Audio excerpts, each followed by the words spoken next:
Hello guys and welcome to the tutorial for AvACARS. First thing you want to do is open up the program. And once it's open, you're going to want to click Info, then Settings. Here you'll want to input your call sign or pilot ID, followed by your password. The URL base will be posted in the description of the video. Also in the lower right hand corner you'll see it pop up right about now. In your browser URL you want to be joinava.org. Search flight, auto chat, login, ignore PB all need to be unchecked. And you want your fuel display to be in pounds. Once you're done with that, go ahead and click Save Settings. And then you'll see it populate here in the main control box. Go ahead and click Login. Upon successful login, you'll see the eyeball with the green check mark. Now say you want to make a flight that's in the timetable. You'll go ahead and click on Schedule. We'll fly out of Dallas Fort Worth, just for practice here. So you'll click on Dallas Fort Worth, get schedule, and all these flights will populate. Now you can choose a flight that you would like if you want to fly the ERJ 400, or you could fly, yeah, it's going to populate all these first. You could fly pretty much any plane as long as it's in your CAT rating. But for this flight, we'll choose the 777-200 from Dallas Fort Worth to Tokyo Narita. Once you select the flight that you would like, you just highlight it, then click Bid on Flight. It'll show Bid Added. Once it shows Bid Added, you can go back to your PIREP form. Go ahead and click Get Flight Info. It'll show flight found. It'll populate with the flight number, the aircraft registration, the aircraft type, the departure and arrival ICAO codes, the passengers on board, and pretty much at this point all you have to do is input your flight level that you want to fly at. So we'll say flight level 330, so you would type out 33,000.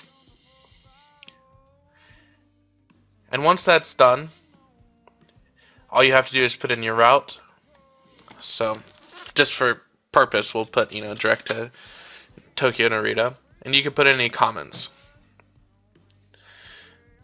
Now once you're ready to start your flight, you'll go ahead and open up your flight simulator, whether it's FS9 or FSX. You go ahead and make sure the engines are off and your parking brake is set, and you'll click Connect to FS. Once it shows the eyeball with the green check mark and you're ready to start your flight and start your push, you can go ahead and click Start Flight.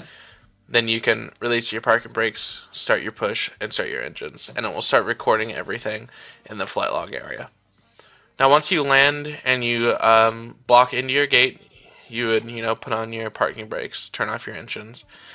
It will automatically stop the flight, and once you're done you can click File PIREP. It will pre-populate on the Join AVA website under your logbook. Now, I recommend once you click File PIREP, I just go and verify that it's in there. And if you have any issues, you can always contact your hub manager. Now, to do a charter flight, I went ahead and closed AvACARS, reopened up.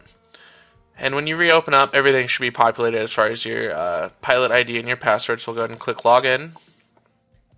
You get the eyeball with the green check mark once again. Go ahead and click Charter Flight.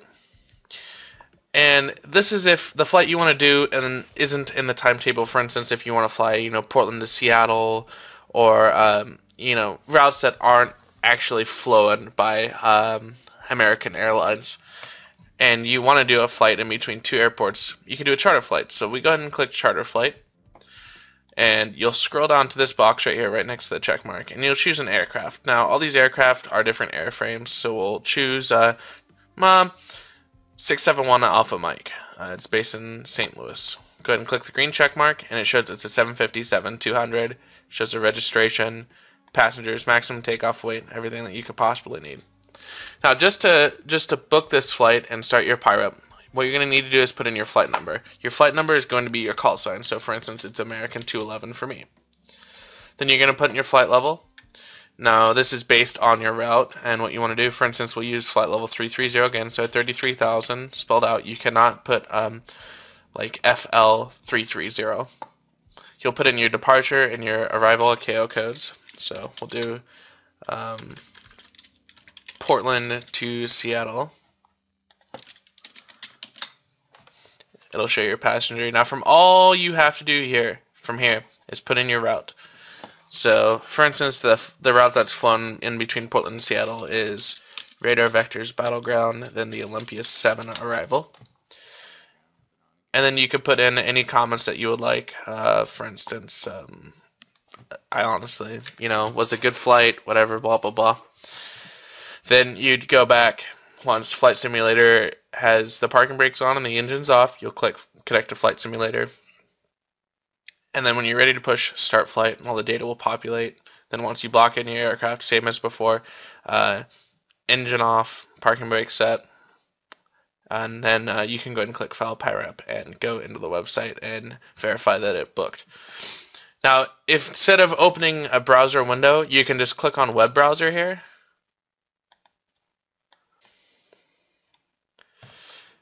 And the web browser opens up. You can log in, which it's already going to show me logged in. Go to My Logbook, and then we'll pre-populate in here your departure and arriving fields, your departure time, and your flight time in the aircraft that you used, and the date that you flew it on. Now with this system, book a flight and the manual PyRep form are pretty much obsolete. There's going to be people that aren't going to want to run AvACARS and just want to run their manual PyRep form. That's okay, but pretty much AvACARS eliminates the need for the book a flight and manual PyRep form. That's pretty much it for AvACARS, guys. If you have any questions, just ask your hub manager, make a comment in the video,